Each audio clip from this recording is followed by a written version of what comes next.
할렐루야. 여기 계신 분들과 이렇게 인사하겠습니다. 당신의 얼굴을 보니 주님의 얼굴을 뵙는 것 같습니다. 인사하겠습니다. 당신의 얼굴을 보니 주님의 얼굴을 뵙는 것 같습니다. 말을 하시면 좋을 것 같습니다.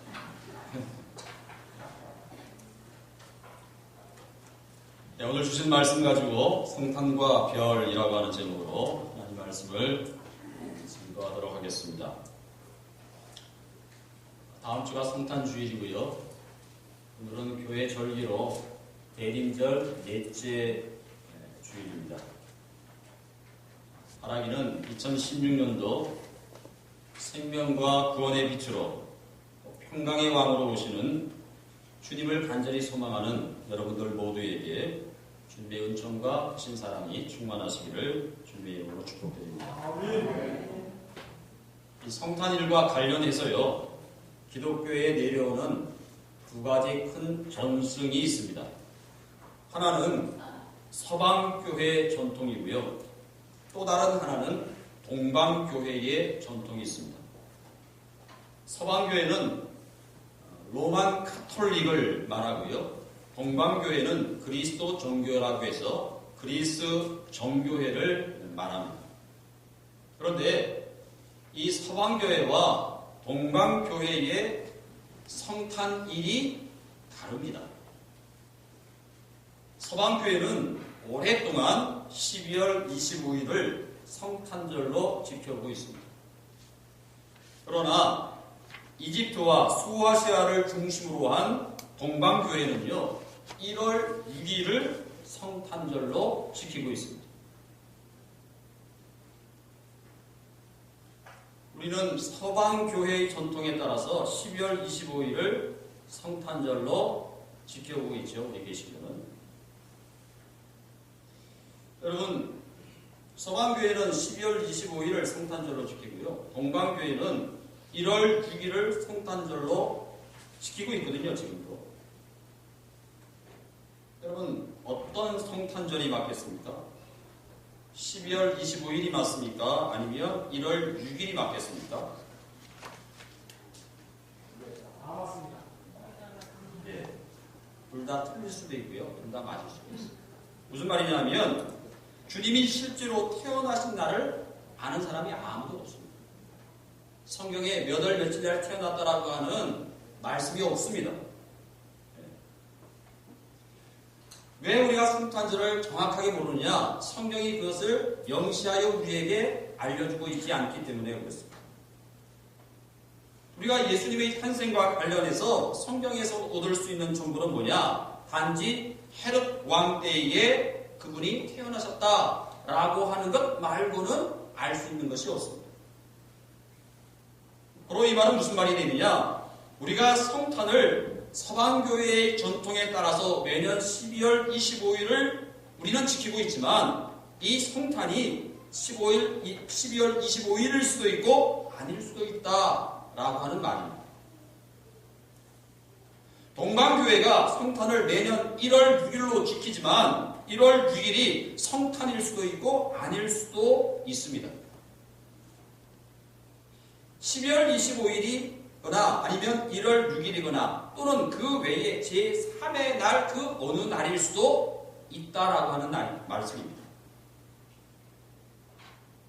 제가 말씀드리려고 하는 것은 성탄이 12월 25일이냐 아니면 1월 6일이냐 아니면 또 다른 제3의 날이냐, 이것이 중요한 것이 아니라 정말 중요한 것은 성탄이 지닌 신앙적 고백과 의미가 뭐냐라고 하는 것이 중요하다는 말씀입니다. 성탄의 의의가 뭔지, 의미가 뭔지, 그것의 신학적 의의가 무엇인지를 망각하고 날짜에 연연해서 우리가 성탄의 정신을 왜곡하거나 훼손하는 일은 결코 바람직한 일이 될 수가 없습니다. 우리가 아는 대로 복음서에는요, 두 개의 성탄 이야기가 나옵니다. 혹시 여러분 어디에 나오는지, 예수님의 성탄 이야기 어디에 나오는지 아세요?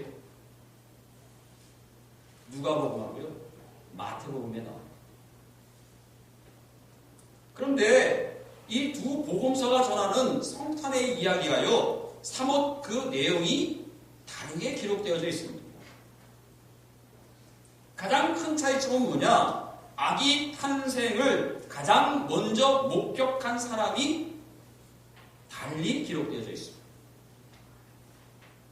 여러분, 누가복음에는 성탄을 가장 먼저 목격한 사람이 들에서 양을 치던 목자였습니다. 마태복음은 누굴까요? 동방에서 별을 쫓아온 박사들이었습니다. 먼저 이 누가복음을 잠깐 말씀드리면, 누가복음에서 전하는 예수 탄생의 역사적 또는 신앙적 의의는 크게 두 가지가 있습니다. 첫 번째는요, 이런 것입니다. 누가복음이 전하는 아기 예수의 수태고지 이야기는 한 천사의 등장으로부터 시작됩니다. 그 천사의 이름은 가브리엘입니다. 가브리엘 천사가 어느 날 마리아가 살고 있던 나사렛 동네에 와서는 마리아에게 하나님의 은혜를 입어서 잉태하여 아들을 낳을 것인데 그 이름을 예수라 할 것이며 지극히 높으신 이의 아들이라 일컬어질 것이다. 그렇게 가브리엘 천사가 마리아에게 전합니다. 마침내요, 마리아는 이 가브리엘 천사가 알려준 대로 요셉과 약혼은 하였지만 아직 정식으로 결혼하지 아니한 이 마리아가 성경에는 남자를 알지 못한 상태에서 아기 예수를 가지게 되었다라고 그렇게 전하고 있습니다. 그리고 이 마리아가 약혼자 요셉과 더불어서 호적을 등록하기 위하여서 베들레헴으로 갈 때쯤에 마리아는 이미 만삭이 되어져 있었고요. 그 만삭의 몸을 가지고 호적하러 가던 도중에 아이를 출생케 되어졌다라고 성경이 말씀합니다. 성경은 그 당시의 상황을 누가복음 2장 7절에서 이렇게 우리에게 말씀합니다. 첫 아들을 낳아 강보에 쌓아 우유에 누였으니 이는 여간에 있을 곳이 없음이로라. 그렇게 말씀합니다. 강보에 쌓인 부유에 누인 아기 예수를 제일 먼저 찾아온 사람들, 누가복음의 기록에 의할 것 같다면 들에서 양을 치던 목자였습니다. 이 들에서 양을 치던 목자, 아기 예수를 찾아 경배하기 이전에 이들 또한 천사들로부터 이야기를 듣습니다. 들에서 양을 치던 목자. 누가복음 2장 11절에 이렇게 천사가요, 들에서 양을 치던 목자에게 말합니다. 오늘 다윗의 동네에 너희를 위하여 구주가 나셨으니 곧 그리스도 주시니라 라고 이야기합니다. 오늘 다윗의 동네에 너희를 위하여 구주가 나셨으니 곧 그리스도 주시다 하는 것이 천사가 알려준 이야기였습니다.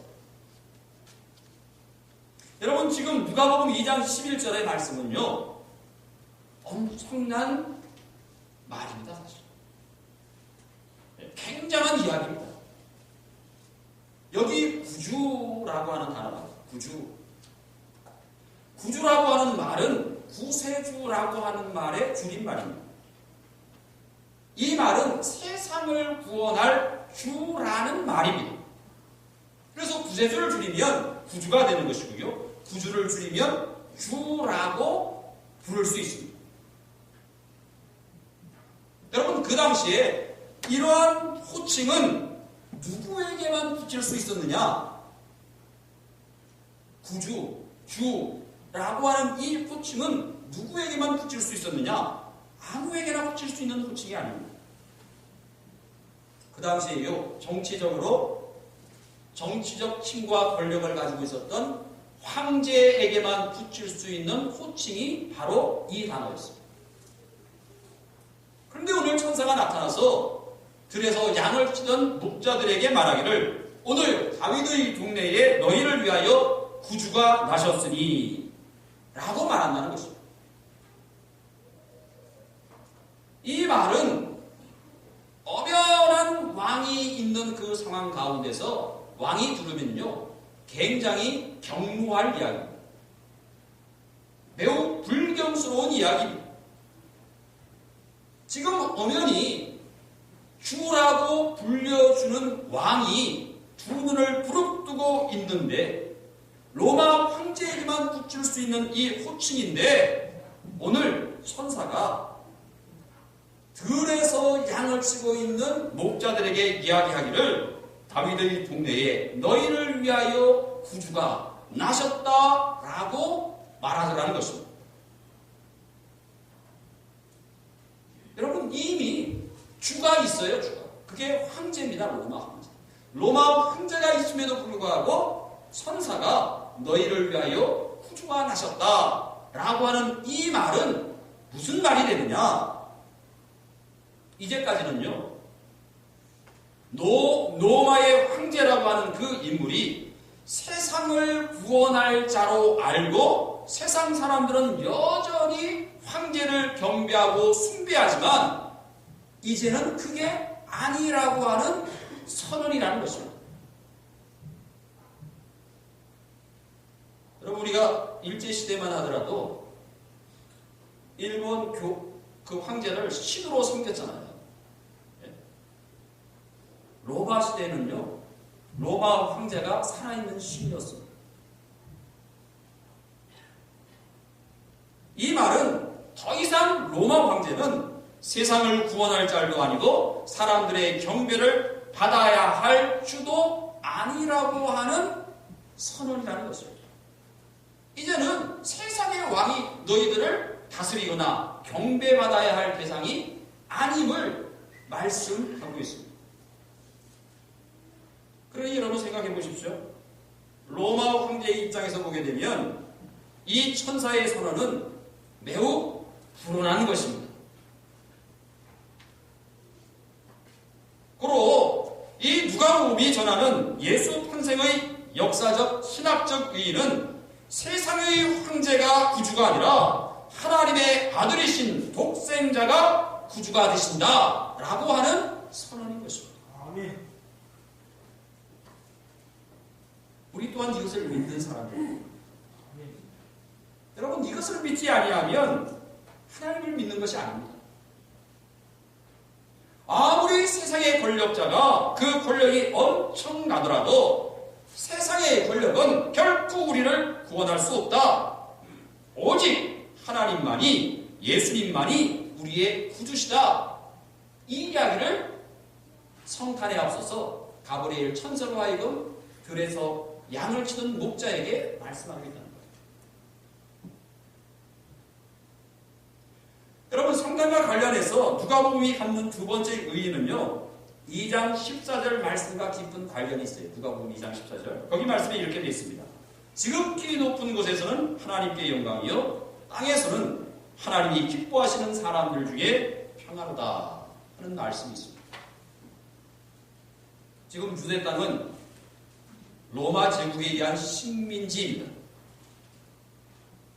그래서 유대 백성들은요 로마의 식민지 아래서 어쨌든 전쟁이 없는 로마가 만든 평화의 시대를 살고 있었습니다. 여러분 이렇게 로마에 의하여서 만들어진 그 평화를 우리는 흔히 팍스 로마나라고 이야기합니다. 로마의 평화, 로마가 이룩한 평화, 로마라고 하는 제국이 만든 평화를 일컬어서 팍스 로마나라고 이야기해요. 이때가 로마 제국의 최전성기였습니다. 역사적으로 보게 되면 아우구스 황제 때부터 아우넬레우스 황제 때까지 한 200년 정도 동안 로마가 전 세계를 지배하면서 소위 무력적으로 평화를 일으켰던 그런 시대였습니다. 여러분 팍스 로마나 로마가 만든 평화. 여러분 로마가 만든 평화의 실체가 어떤 것입니까? 로마가 만든 평화의 실제가 어떤 것이냐 말이죠. 그것은 무력과 강제와 억압을 통한 평화였습니다. 힘으로 만든 평화였어요. 뭔가 힘으로 억눌러서 만들어진 평화였습니다. 성경은 절대로 힘으로 눌러서 만들어진 평화를 평화라고 말하지 않습니다. 어떤 힘, 어떤 강제에 의해서 만들어진 그리고 유지되는 평화, 그런 상황에서 이 복음이 전해진 것이죠. 소위 팍스 로마나라고 하는 힘에 의하여 만들어진 평화, 그 속에서 복음이 오늘 선포되고 증언된 것입니다. 뭐라고 증언되었습니까? 지극히 높은 곳에서는 하나님께 영광이요, 땅에서는 하나님이 기뻐하신 사람들 중에 평화로다. 그렇게 선언됐습니다. 오늘 이 누가복음의 말씀은 하나님의 평화를 말씀하고 있습니다. 하나님의 평화는 결코 강제적 힘에 의하여 만들어지거나 또는 그것이 유지되는 평화가 결코 아닙니다. 하나님 그 자체가 평화이세요. 하나님 그 자체가. 고로 이 말씀은 누가복음 2장 11절의 이 말씀은 무슨 말이냐? 그 당시는 무력과 억압과 어떤 힘에 의하여서 동원된 그러한 것에 바탕둔 로마의 평화라고 하는 것이 얼마나 허구인가라고 하는 것을 말씀하고 있다는 거예요. 바로 그때에 사랑과 간용, 섬김과 진정한 평화, 하나님의 평화를 이제 가져오는 예수 그리스도, 그분이 바로 예수 그리스도이시다라고 그렇게 말씀하고 있습니다. 세상이 힘을 통하여서 만들어진 평화가 참된 평화가 아니라 평화 그 자체이신 하나님, 몸을 입고 오시는 예수 그리스도가 우리에게 참된 평화를 가져다 준다 하는 소식을 우리에게 전하고 있다는 것입니다. 성탄의 의의는 세상이 우리에게 주는 평화가 아니라 하늘의 평화가 이 땅 위에 임하는 그런 날이라고 이야기할 수 있습니다. 오늘 우리가 본문을 마태복음으로 봤으니까 이 마태복음의 성탄 이야기를 보면요, 이렇습니다. 마리아와 요셉이 약혼하고요, 동거하기도 전에 성령에 의하여서 잉태되었다라고 하는 것을 통보받습니다. 그래서 이 약혼자 요셉은요, 자신의 약혼자 마리아에게 부끄러움을 주지 아니하려고 가만히 헤어지려고 해요. 하나 꿈에 나타난 주의 천사의 지시대로 이 마리아를 아내로 맞이하게 되는데, 마침내 헤롯 왕 때에 예수가 베들레헴에 나게 되었고 그때 찾아온 일이 있었으니 마태복음에서는 동방에서 별을 연구하는 박사들이 찾아오게 됩니다. 이들이 예루살렘에 와서 아기 예수를 경배하고 하는 말이 있습니다. 2장 2절에 이렇게 말씀하고 있습니다. 유대인의 왕으로 나신 이가 어디 계시냐? 그렇게 묻습니다. 유대인의 왕으로 나신 이가 어디 계시냐? 중요한 말은 유대인의 왕으로 하는 말입니다. 여러분, 이미 왕이 있어요. 이스라엘을 정치적으로 통치하는 권력자가 이미 있습니다. 그런데 유대인의 왕으로 나신 이가 어디 있느냐? 그렇게 묻습니다. 여러분, 사실은 이게 될 말이 아니잖아요. 한 나라의 왕이 둘일 수가 없지 않습니까? 그런데 유대인의 왕으로 나시는 이가 어디 있느냐? 그렇게 묻습니다. 이 말은 누가복음에서 말한 성탄의 의의와 매우 흡사한데요. 이미 존재하는 왕은 왕이 아니라는 선언입니다. 이미 정치 권력적으로 있는 왕은 왕이 아니라는 거예요. 이때까지 사람들은 거기에 추종하고 거기에 엎드리고 했었는데 그건 가짜 왕이라는 이야기입니다. 그러면서 박사들이 하는 말이 뭐냐 하면 이렇게 이야기합니다. 우리가 동방에서 그의 별을 보고 그에게 경배하러 왔노라, 그렇게 말씀합니다.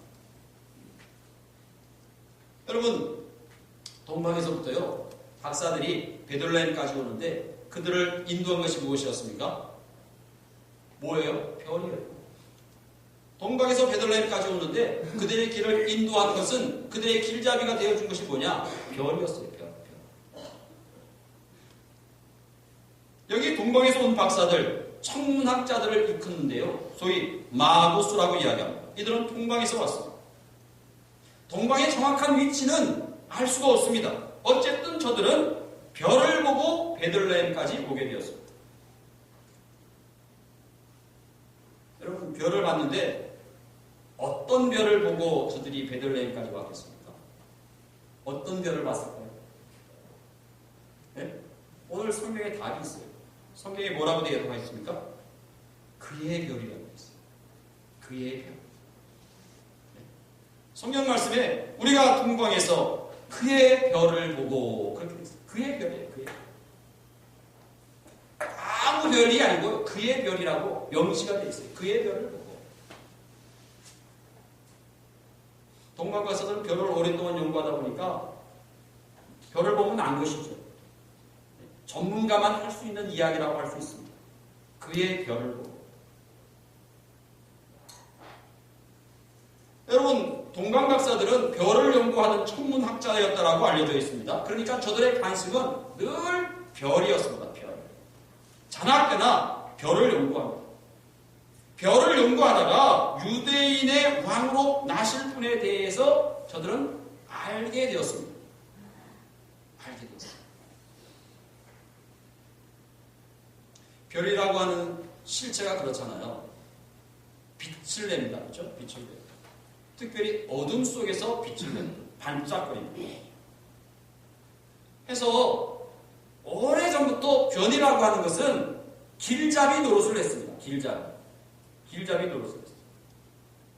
그 옛날 지도도 없고 나침반도 없고 했을 때 사람들은 별을 보고 자기가 가야 할 방향을 잡거나 그 길로 갈 수 있었던 오직 유일무이한 길잡이는 별이었습니다. 별. 여러분, 마태가 이 이야기를 통해서 우리에게 뭘 말하려고 하느냐? 이 동방 박사들이 그의 별을 보고 베들레헴까지 인도함을 받아 아기 예수를 경배했다라고 하는 이 이야기를 통해서 우리에게 말하고자 하는 메시지가 있어요. 첫 번째는요, 예수님이야말로 어두움 가운데 나타난 어두움을 밝히는 빛이라는 것입니다. 빛일 뿐만 아니라 우리의 길잡이가 되시는 분이시다라고 하는 것을 오늘 우리는 이 말씀을 통해서 듣게 됩니다. 우리 인생의 길잡이, 동방 박사들이 그 먼 땅에서 낯선 베들레헴까지 오기까지 한 번도 경험해 보지 못했던 미지의 땅까지 오기까지 그들이 오직 인도했었던 것은 별이었습니다. 별이 길잡이였어요. 그랬던 것처럼 저와 여러분이 가야 할 인생의 길에서 오직 길잡이 되실 수 있으신 분은 별과 같은 예수 그리스도밖에 없다라고 하는 것을 우리에게 말씀하고 있습니다. 아멘. 당시는 로마 통치라고 하는 어둠의 시대였습니다. 그 어둠의 시대에 여러분, 로마 시대만 그런 것이 아니라요, 어느 시대를 초월해서든 모든 사람들이 처해져 있는 내 삶의 실존이라고 하는 어둠, 개개인이 조금씩 다를 수 있지만 우리는 언제나 각각 자기 삶의 실존의 어둠 속에서 우리는 삽니다. 그 어둠 속에서 우리의 길잡이가 되시는 별이 주님이시다라고 하는 것을 우리는 기억할 필요가 있습니다. 저에게도 어둠의 삶의 현실이 있습니다. 누구에게나 마찬가지입니다. 어둠이라고 하는 그 속에서 우리의 길을 길잡이 하실 별과 같으신 분, 곧 예수 그리스도이시다 하는 것입니다. 해서요, 요한계시록 22장 16절 말씀해 보게 되면 예수님은 자기를 일컬어서 이렇게 이야기하십니다. 나는 다윗의 뿌리요 자손이니 곧 광명한 새벽별이라 그렇게 이야기합니다. 예수님은 자기 스스로를 새벽별이라고 말씀하십니다. 새벽별.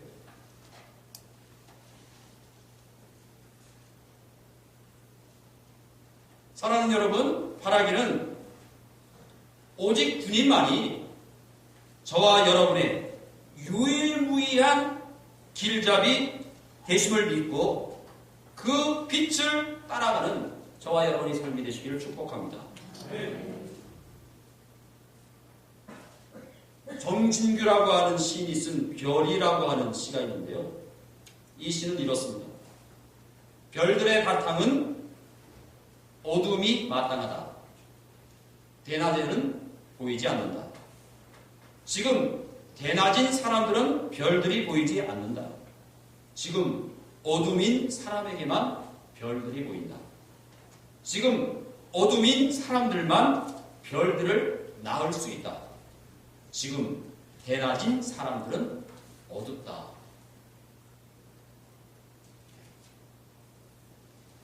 여러분, 별은 언제 보이십니까? 언제 보입니까? 깜깜할 때 보입니다. 그러나 여러분, 우리 눈에 별이 보이지 않는다라고 해서 별이 없는 것입니까? 그렇지 않습니다. 별이 보이지 않는다라고 해서 별이 없는 것이 아닙니다. 해가 떨어지면 별은 보입니다. 어두워지면 별은 보입니다. 그러나 어두워졌다라고 해서 별은 있지만 누구나 그 별을 보는 것은 아닙니다. 누가 별을 봅니까? 밤하늘을 응시하는 사람에게만 별은 보여집니다. 어둠을 뚫고 새벽을 깨우려고 하는 사람에게만 그 별은 늘 보여집니다.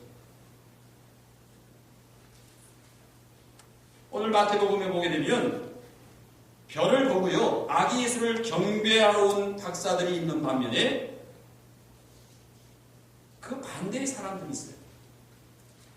어떤 사람들이냐? 3절 말씀에 보게 되니까 헤롯 왕과 온 예루살렘이 듣고 소동한지라 그렇게 이야기합니다. 소동했다라고 이야기합니다. 이 말은 당황했다라고 하는 말입니다. 이들은 전혀 아기 예수를 영접하지 않았습니다. 아기 예수를 영접하지 않는 사람에 대하여 요한은 요한복음 3장 19절에서 이렇게 말씀을 하셔요. 그 정죄는 이것이니 곧 빛이 세상에 왔을 때 사람들이 자기 행위가 악함으로 빛보다 어둠을 더 사랑한 것이니라 그렇게 말씀합니다. 빛보다 어둠을 더 사랑했다.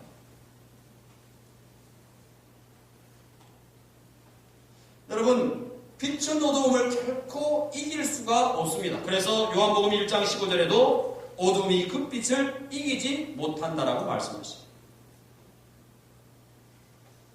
빛으로 오시는 주님, 오늘 우리는 영접하는 사람의 위치에 있습니까? 아니면 소동하는 사람의 위치에 있습니까?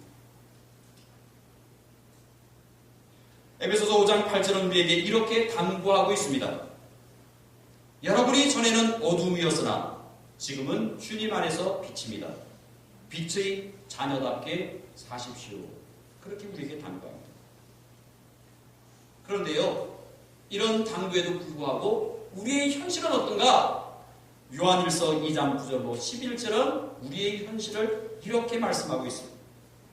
빛 가운데 있다고 말하면서 자기 형제를 미워하는 사람은 아직도 어둠 속에 있습니다. 자기 형제를 미워하는 사람은 어둠 속에 있고 어둠 속을 걷고 있으니 자기가 어디로 가는지를 알지 못합니다. 어둠이 그의 눈을 가렸기 때문입니다. 라고 말씀하고 있습니다. 형제를 미워하는 것이 어둠 속에 있는 사람과 같다라고 요한일서 얘기 말씀하십니다.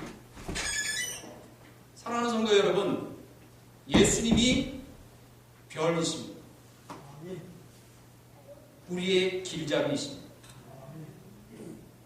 우리가 이 말씀을 기억하면서 잊지 말아야 할 것은 우리 또한